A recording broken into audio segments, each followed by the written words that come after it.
Students ఈరోజు ముందుగా మనం సెకండ్ బిఎస్సి ఫిజిక్స్ సంబంధించి సెమిస్టర్ 4లో ఉన్న లెసన్స్ ఏంటి, యూనిట్స్ ఏంటి అనేది ఫస్ట్ మనం పరిచయం చేసుకున్న తర్వాత దానిలో ఒక యూనిట్కి సంబంధించిన ఇంట్రడక్షన్ గురించి మనం మాట్లాడుకుందాం. సో దీనిలో మనకి ఈ 4th సెమిస్టర్లో మనకి థెర్మోడైనమిక్స్ అంటే ఉష్ణగతి శాస్త్రానికి సంబంధించిన పార్ట్ మనకి దీనిలో ఈ సెమిస్టర్గా మనం నేర్చుకోవడం జరుగుతుంది. దీనిలో మనకి 5 యూనిట్లు ఉన్నాయి. అందులో మొట్టమొదటిది కైనెటిక్ థియరీ ఆఫ్ గ్యాసెస్, వాయువుల అణుచలన సిద్ధాంతం. రెండోది థెర్మోడైనమిక్స్, ఉష్ణగతి శాస్త్రం. 3 మ్యాక్స్వెల్ ఉష్ణగతిక శక్మాలు, Maxwell equations, thermodynamic potentials, Maxwell equations. ఇక 4వది లో టెంపరేచర్ ఫిజిక్స్, అల్ప ఉష్ణోగ్రత భౌతిక శాస్త్రం. 5 రేడియేషన్, ఉష్ణ వికిరణం. సో దీనిలో మొట్టమొదట మనకి లోయర్ క్లాసెస్లో కాస్త పరిచయం ఉన్న థెర్మోడైనమిక్స్ నుంచి మనం మొట్టమొదట స్టార్ట్ చేసుకుందాం. సో ఈ థెర్మోడైనమిక్స్ అనేది మనం లోయర్ క్లాసెస్లో అంటే ఇంటర్మీడియట్ ఫస్ట్ ఇయర్లో థెర్మోడైనమిక్స్లో కొద్ది భాగం మనం నేర్చుకోవడం జరిగింది. సో దానిలో ఉన్న కొన్ని బేసిక్స్ ఫస్ట్ మనం నేర్చుకున్న తర్వాత దీనిలో మెయిన్ కంటెంట్స్ లేదా టాపిక్స్ గురించి మనం డిస్కస్ చేసుకోవడం అనేది జరుగుతుంది. అయితే ఫస్ట్ థెర్మోడైనమిక్స్ ఏంటి అంటే ఏంటి అనేది మొట్టమొదటిగా మనం చెప్పుకోవాల్సిన అవసరం ఉంది. What is thermodynamics? Thermodynamics means it is a branch of physics which is relating the thermal energy and mechanical energy. అంటే థెర్మోడైనమిక్స్ ఉష్ణగతి శాస్త్రం అనేది ఉష్ణశక్తికి యాంత్రిక శక్తికి మధ్య ఉండే సంబంధాన్ని సూచిస్తుంది. సో దానికి సంబంధించిన భౌతిక శాస్త్రంలో భాగాన్ని మనం ఉష్ణగతి శాస్త్రంగా చెప్పుకోవడం జరుగుతుంది. సో దీనిలో ఈ థెర్మోడైనమిక్స్ అనేది we're dealing with the thermodynamics in 2 ways. First one, it is express relation between the different types of energies. అంటే వేరు శక్తులు అంటే ఉష్ణశక్తి, యాంత్రిక శక్తి వీటి మధ్య సంబంధాన్ని ఏ విధంగా మనం వ్యక్తం చేస్తాం అనేది ఉష్ణగతి శాస్త్ర ప్రథమ నియమం ఆధారంగా చెప్పుకోవడం జరుగుతుంది. ఇక second one, these changes are happens in which direction on the basis of second law of thermodynamics. అంటే ఉష్ణగతి శాస్త్రం యొక్క రెండో నియమం ఆధారంగా ఈ మార్పులు అనేవి ఏ విధంగా జరుగుతాయి, ఏ దిశలో జరుగుతాయి అనేది మనం చెప్పుకోవడం జరుగుతుంది. సో ఇవన్నీ మనం చెప్పుకోవడానికి ముందు అంటే థెర్మోడైనమిక్స్లోకి వెళ్ళడానికి ముందు కొన్ని బ్రీఫ్గా కొన్ని బేసిక్స్ సంబంధించి మనం నేర్చుకోవాల్సిన అవసరం ఉంటుంది. అందులో మొట్టమొదటిది సిస్టమ్, వ్యవస్థ. వ్యవస్థ లేదా సిస్టమ్ అంటే మనకి definite quantity of matter bounded by some enclosure is called system. అంటే ఏదైనా ఒక సమృత ఉపరితలం సహాయంతో బంధించబడిన ఒక నియమిత పరిమాణంలో కలిగిన పదార్థాన్ని మనం వ్యవస్థగా పరిగణలోకి తీసుకుంటాం. ఇక సరౌండింగ్స్ అంటే పరిసరాలు అంటే ఏంటంటే surroundings means everything around the system and have influence on the behaviour of the system is called surroundings. అంటే ఈ వ్యవస్థకు చుట్టూరా ఉండే ప్రతిదీ కూడా అంటే వ్యవస్థ మీద ప్రభావాన్ని కలుగజేసే ప్రతిదాన్ని కూడా పరిసరాలు అని చెప్పడం జరుగుతుంది. సో ఇక ఫస్ట్ మనం దీనిలో బేసిక్గా మనం నేర్చుకునేది ఏంటంటే థెర్మోడైనమిక్స్లో థర్మల్ ఈక్విలిబ్రియం అంటే ఏంటి, ఉష్ణ సమతాస్థితి అంటే ఏంటి అనేది మొట్టమొదటి నేర్చుకుంటాం. దీన్ని బేస్ చేసుకుని ఉష్ణగతి శాస్త్రం యొక్క శూన్యాంక నియమం అంటే జీరోత్ లా ఆఫ్ థెర్మోడైనమిక్స్ గురించి మనం నేర్చుకోవడం జరుగుతుంది. సో ఫస్ట్ థర్మల్ ఈక్విలిబ్రియం, ఉష్ణ సమతాస్థితి. ఉష్ణ సమతాస్థితి అంటే ఏంటంటే ఏవైనా 2 వ్యవస్థలు ఒకదానితో ఒకటి ఉష్ణ సంబంధాన్ని కలిగి ఉన్నప్పుడు ఆ రెండింటి మధ్య ఉష్ణ ప్రసారం అనేది లేకపోతే లేదా ఆ రెండింటి యొక్క ఉష్ణోగ్రతలు సమానమైతే ఆ వ్యవస్థలు 2 ఒకదానితో మరొకటి ఉష్ణ సమతాస్థితిలో ఉన్నాయని చెప్తాం. When 2 systems are put in contact with each other, then there is no heat flow between the 2 systems. Then the 2 systems are said to be in thermal equilibrium. అంటే ఆ రెండింటి మధ్య ఉష్ణ ప్రసారం అనేది ఆగిపోతుంది. అంటే దీన్ని సింపుల్గా మనం ఎక్స్ప్లెయిన్ చేసుకోవాలనుకుంటే let us consider 2 systems A and B put in contact with each other అంటే రెండింటి మధ్య థర్మల్ కాంటాక్ట్ ఉంది, అంటే ఉష్ణ శక్తి ప్రసారం జరగడానికి అవకాశం ఉండే ఏర్పాటు చేశాం. సో ఇందులో ఏ యొక్క టెంపరేచర్ ఎక్కువ, బి యొక్క టెంపరేచర్ తక్కువ అని అనుకుంటే the temperature of the A is greater than temperature of B. So ఇలా అనుకున్నప్పుడు మనం ఈ రెండింటి మధ్య కొంత ఉష్ణ శక్తి ప్రసారం అనేది ఏ టు బి అనేది జరుగుతుంది. అంటే హై టెంపరేచర్ ఉన్న బాడీ నుంచి లో టెంపరేచర్ ఉన్న బాడీకి హీట్ ఎనర్జీ అనేది ట్రాన్స్ఫర్ అవుతుంది. ఇది ఎంతసేపు జరుగుతుంది? కొంతసేపటి తర్వాత అయిపోతుంది. ఇప్పుడు ఈ రెండింటి యొక్క టెంపరేచర్ ఈక్వల్ అయ్యేంత వరకు. సో ఎప్పుడైతే ఈక్వల్ అయిందో ఈ రెండింటి మధ్య నెట్ హీట్ ఫ్లో అనేది ఆగిపోతుంది, అంటే ఫలిత ఉష్ణ ప్రసారం అనేది ఆగిపోతుంది. సో ఈ సందర్భంలో ఈ రెండు ఒకదానికొకటి ఉష్ణ సమతాస్థితిలో ఉన్నాయని చెప్తాము. అంటే they are said to be thermal equilibrium. So on the basis of thermal equilibrium we explain the zeroth law of thermodynamics. అంటే ఉష్ణగతి శాస్త్ర శూన్యాంక నియమాన్ని ఉష్ణ సమతాస్థితి ఆధారంగానే మనం చెప్పుకోవడం జరుగుతుంది. ఇదేంటి అంటే when two systems are separately in thermal equilibrium with another system, third system, then the two systems are also said to be in thermal equilibrium. అంటే ఏవైనా రెండు వ్యవస్థలు మూడో వ్యవస్థతో విడివిడిగా ఉష్ణ సమతాస్థితిలో ఉన్నప్పుడు ఆ రెండు వ్యవస్థలు ఒకదానితో ఒకటి ఉష్ణ సమతాస్థితిలో ఉన్నాయని చెప్పవచ్చు. This is called zeroth law of thermodynamics, ఉష్ణగతి శాస్త్రం యొక్క శూన్యాంక నియమం అంటాము. సో దీన్ని సింపుల్ గా మనం చూస్తే A and B are two systems. So ఈ రెండింటి మధ్య థర్మల్ కాంటాక్ట్ లేదు, but these two are in thermal contact with another system C. అంటే ఏబి అనే రెండు వ్యవస్థలు తీసుకున్నాం, ఈ రెండింటి మధ్య ఉష్ణ సంబంధం లేదు, ఆ రెండు వేరువేరుగా ఉన్నాయి. సో ఈ రెండు కూడా సి అనే వ్యవస్థతో విడివిడిగా ఉష్ణ సమతాస్థితిలో ఉన్నాయి.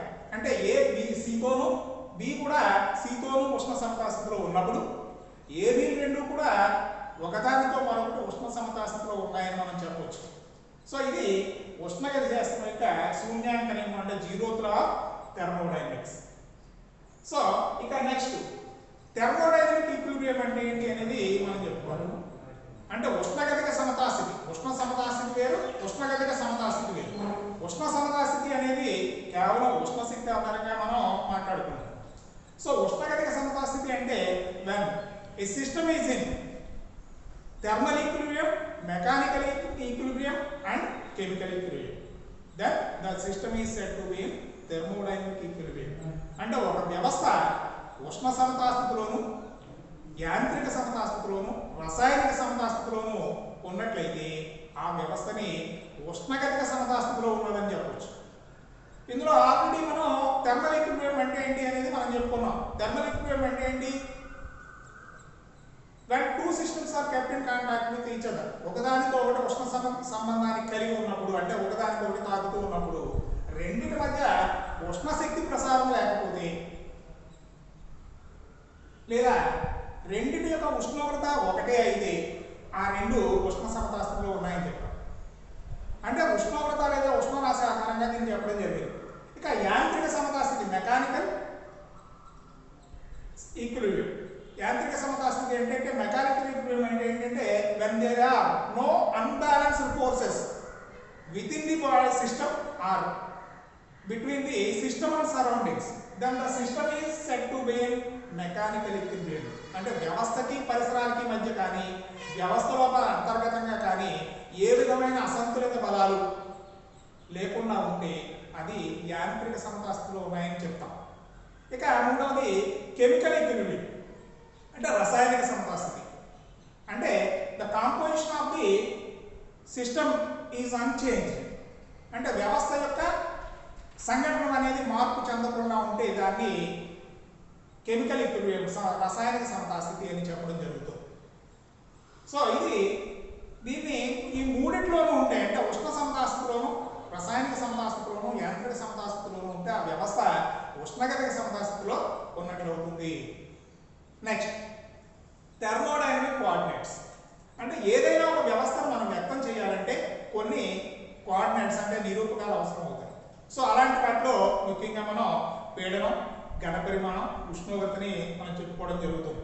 సో థర్మోడైనమిక్ కోఆర్డినేట్స్ అంటే ఏంటంటే the coordinates which are used to express the complete behavior of the system when it is in equilibrium state is called thermodynamic coordinates. అంటే ఒక వ్యవస్థ ఉష్ణ సమతాస్థితిలో ఉన్నప్పుడు ఆ వ్యవస్థకు సంబంధించిన పూర్తి స్వభావాన్ని మనం వ్యక్తం చేయడానికి మనం ఉపయోగించుకునే నిరూపకాలని ఉష్ణగతిక నిరూపకాలు అంటాం.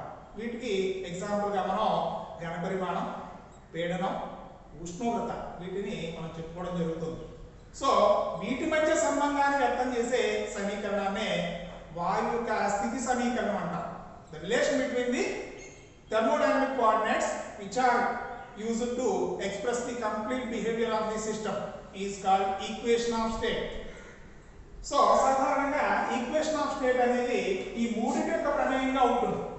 సో ఇక్కడ మనకి ఈ ఉష్ణగత నిరూపకాలు అనేవి ఇండిపెండెంట్ కాదు, అంటే they are dependent on each other. ఒకదాని మీద ఒకటి ఆధారపడతాయి, ఒకటి మారితే మరొకటి మారుతుంది. సో ఈ విధంగా మనకి ఒకదాని మీద ఒకటి ఆధారపడి ఉంటాయి. సో సాధారణంగా వాయువు యొక్క స్థితి సమీకరణాన్ని మనం function of PVT is equal to 0 అని రాస్తాం. అంటే ఈ PVT అంటే ఘన పరిమాణం, పీడనం, ఉష్ణోగ్రత ఈ మూడింటి యొక్క ప్రమేయం యొక్క విలువ శూన్యం అవ్వాలి. సో ఇలాంటి సందర్భంలో దీన్ని ఈ సమీకరణాన్ని మనం డీటెయిల్గా మనం రాసుకున్నప్పుడు ఆదర్శ వాయు సమీకరణాన్ని మనం తీసుకుంటే ఆదర్శ వాయువుకి సాధారణంగా PV is equal to nRT. This is the equation of state for ideal gas.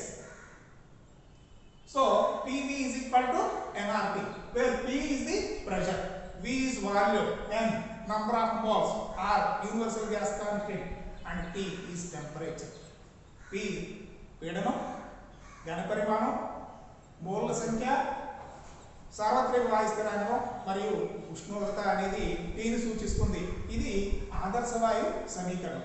అయితే మనకి ఆదర్శ వాయువు అనేది మన ఐడియాలజీలో ఉంటుంది తప్ప నిజానికి రియాలిటీలో మనకి అవైలబుల్ కాదు. కాబట్టి సాధారణంగా మనకి లభించే వాయువులన్నీ కూడా నిజ వాయువులు అంటాం. సో ఈ రియల్ గ్యాస్కి సంబంధించిన ఈక్వేషన్ మనం P plus A/V² into V minus B is equal to nRT గా రాస్తాం. సో ఇది నిజవాయు సమీకరణం. దీన్నే వాన్ డెర్ వాల్ సమీకరణం అని కూడా పిలుస్తాం. This is the expression for real gas. It is also called as van der Waals equation. సాధారణంగా మనకి మనం ఈ ఫిజిక్స్లో మనం ఏదైనా సమస్యను మనం చేసేటప్పుడు మోల్ల సంఖ్య మనకి ఒకటిగా తీసుకుంటాం. కాబట్టి PV is equal to RT ని ఐడియల్ గ్యాస్ యొక్క ఈక్వేషన్ గాను, P plus A/V² into V minus B is equal to RT అనే దాన్ని నిజవాయు సమీకరణంగాను మనం సాధారణంగా పరిగణలోకి తీసుకుంటూ ఉంటాం. సో ఇక టెంపరేచర్. What is temperature? సాధారణంగా మనం చాలా ఎక్కువ సార్లు వింటూ ఉంటాం టెంపరేచర్ అనేది. మనం అంటే వాతావరణంలో ఉండే వేడిని కొలవడానికి మనకి ఒక నిరూపకంగా లేదా ఒక నిరూపకంగా దీన్ని యూజ్ చేయడం జరుగుతుంది. సో టెంపరేచర్ అంటే ఏంటి అనేది మనం చూస్తే దీన్ని ఉష్ణ సమతాస్థితి ఆధారంగా మనం చాలా సులభంగా వ్యక్తం చేయవచ్చు. ఉష్ణ సమతాస్థితి జరిగినప్పుడు అంటే ఏదైనా రెండు వ్యవస్థలు ఒకదానితో మరొకటి ఉష్ణ సమతాస్థితిలో ఉన్నప్పుడు మనకి ఆ రెండు వ్యవస్థల యొక్క ఒక ధర్మం స్థిరంగా ఉంటుంది, అంటే ఒకే విలువను కలిగి ఉంటుంది అనేది మనకు తెలుసు. దాన్నే ఉష్ణోగ్రత అంటారు. సో టెంపరేచర్ అనే దాన్ని ఏ విధంగా నిర్వచించవచ్చు అంటే ఏదైనా ఒక వ్యవస్థ ఇతర వ్యవస్థలతో ఉష్ణ సమతాస్థితిలో ఉన్నది లేనిది తెలియచేసే ఆ వ్యవస్థ యొక్క ధర్మాన్నే ఉష్ణోగ్రత అంటాం. So temperature is a property which express whether a system is in thermal equilibrium or not with another systems is called temperature. So దీన్ని మనం సింపుల్ గా మనం చూస్తే డిగ్రీ ఆఫ్ హీట్ అని చెప్తాం. అంటే ఉష్ణ రాశిని కొలవడానికి ఉపయోగించే ప్రమాణం. సో అంటే ఉష్ణం యొక్క తీవ్రత సింపుల్ గా మనం మాట్లాడుకుంటే. సో ఇది టెంపరేచర్ అంటే. నెక్స్ట్ ఉష్ణ శక్తి లేదా ఉష్ణం హీట్. హీట్ అనేది మనం చూసుకుంటే it is a form of energy మనకి తెలుసు. సో దీంట్లో ఉష్ణం అనేది లేదా ఉష్ణ శక్తి అనేది దాన్ని మనం ఏ విధంగా వ్యక్తం చేస్తామంటే heat is a form of energy when it is transfers between the two systems when there are some potential temperature difference. అంటే రెండు వ్యవస్థల మధ్య ఉష్ణోగ్రత భేదం ఉన్నప్పుడు ఆ రెండు వ్యవస్థల మధ్య ప్రసారమయ్యే ఉష్ణ శక్తిని బదిలీ అయ్యే ఉష్ణ శక్తిని మనం ఉష్ణ శక్తి అంటాం. సో అంటే రెండు వ్యవస్థలు మనం తీసుకున్నప్పుడు మనం చూస్తే రెండు వ్యవస్థల మధ్య ఉష్ణ సంబంధం ఉంది అనుకోండి. రెండు వేరు వేరు ఉష్ణోగ్రతల దగ్గర ఉన్నాయి. They are at two different temperatures. A is hot body and B is cold body. They are put in contact with each other. రెండింటిని ఒకదానికొకటి కాంటాక్ట్ లో పెట్టాం, అంటే స్పర్శలో ఉండేటట్టు పెట్టాం, అంటే రెండింటి మధ్య ఉష్ణ సంబంధం కలగజేసాం. ఈ సందర్భంలో మనం చూస్తే కొంతసేపటి పాటు వేడి వస్తువు నుంచి చల్లని వస్తువుకి ఉష్ణ శక్తి ప్రసారం అనేది జరుగుతుంది. There is a heat transformation between hot body to cold body. కొంతకాలం తర్వాత మనం పరిశీలిస్తే ఈ ఉష్ణ శక్తి ప్రసారం అనేది ఆగిపోతుంది. కాబట్టి కేవలం ఉష్ణోగ్రత భేదం కారణంగా బదిలీ అయ్యే ఉష్ణరాశిని మనం ఉష్ణ శక్తి అంటాము. నెక్స్ట్ పని అనేదానికి మనం లోయర్ క్లాసెస్లోనే చాలా నిర్వచనాలు మనం నేర్చుకుని ఉంటాం. సో మనం లోయర్ క్లాస్లోనే దీనికి సంబంధించిన నిర్వచనం మనం నేర్చుకున్నాం. వర్క్ అంటే ఏంటి? పని. ఏదైనా ఒక వస్తువు లేదా వ్యవస్థ మీద కొంత బలాన్ని ప్రయోగించేవాడు. బల ప్రయోగ దిశలో స్థానభ్రంశం కలిగితే ఆ బలం పనిచేసింది అని చెప్తాం. అంటే when a force is acting upon a system or a object, there is some displacement in system or object in the direction of force, then the work is done by the system. అంటే వ్యవస్థ మీద ఆ బలం పనిచేసింది అని చెప్తాం. అంటే ఇప్పుడు వ్యవస్థలో స్థానభ్రంశం కలిగినప్పుడు మాత్రమే మనం పని జరిగిందని మనం చెప్పవచ్చు. సో అంటే ఉష్ణ శక్తికి యాంత్రిక శక్తికి మధ్య సంబంధాన్ని మనం పరిశీలిస్తాం. కాబట్టి ఇక్కడ హీట్ అంటే ఏంటి, వర్క్ అంటే ఏంటి అనేది మనం తెలుసుకోవాల్సిన అవసరం ఉంది. దీనిలో మళ్ళీ దీనికి సంజ్ఞా సాంప్రదాయం, సైన్ కన్వెన్షన్ అనేది ఒకటి ఉంటుంది. సాధారణంగా వ్యవస్థ గ్రహించిన ఉష్ణరాశిని పాజిటివ్ గాను, వ్యవస్థ విడుదల చేసిన ఉష్ణరాశిని అంటే కోల్పోయిన ఉష్ణరాశిని నెగిటివ్ గాను తీసుకుంటాం. వ్యవస్థ పని చేస్తే పాజిటివ్ అంటాం, వ్యవస్థ మీద పని జరిగితే నెగిటివ్ గా తీసుకుంటాం. అలాగే మరొక పారామీటర్ మనం తర్వాత క్లాస్లో మనం నేర్చుకుంటాం, అది అంతర్గత శక్తి, ఇంటర్నల్ ఎనర్జీ. సో అదేంటి అనేది నెక్స్ట్ క్లాస్లో మనం చూద్దాం. దానికన్నా ముందు సూచీపటం అంటే ఏంటి అనేది మనం చూద్దాం, దాని యొక్క ఉపయోగాలు ఏంటి. సో సూచీపటం అనేది మనం చూస్తే